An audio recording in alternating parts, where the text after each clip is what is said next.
High, আমি রিম। তোমরা সবাই কেমন আছো? আশা করি ভীষণ ভালো আছো। আর যেদিনের ব্লগটি শেয়ার করছি সেদিন ছিল শনিবার।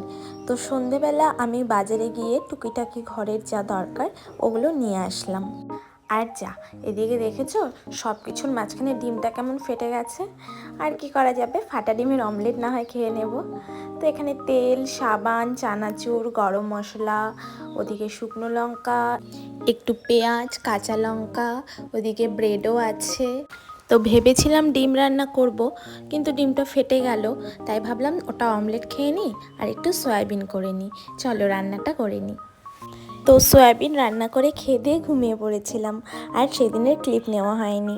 তো এটা পরের দিন সকালে, রবিবার সকাল ঠিক নয়, ওই রান্নাবান্না করে আমি পুজো দিচ্ছি।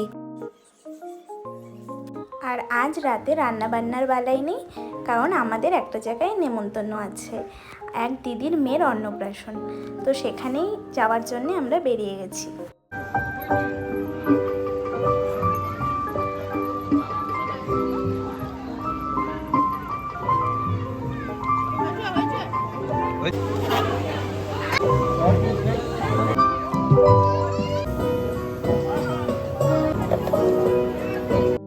তো দেখে বুঝতেই পারছো আমরা অন্নপ্রাশন বাড়িতে চলেও এসেছি।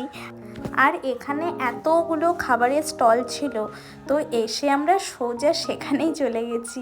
না, তার আগে যার অন্নপ্রাশন তার সাথে অবশ্যই দেখা করে নিয়েছিলাম। আসলে এত আলো, এত লোকজন দেখে ও একটু কান্নাকাটি করছিল। তো চলো এখানেই দেখিয়ে দিই, এই যে উর্ষিতার আজ অন্নপ্রাশন, আর এই যে ওর ছবি। আর মেনু কার্ড দেখতে দেখতে খাবারের প্লেটও চলে এসেছে। আর খাওয়া দাওয়া সেরে আমরা বেরিয়েও গেছি। অনেকটাই রাত হয়ে গেছে, পরে টোটো পাবো না, তার জন্য তাড়াতাড়ি বেরিয়ে পড়লাম। চলো তাহলে বাড়ি যাই।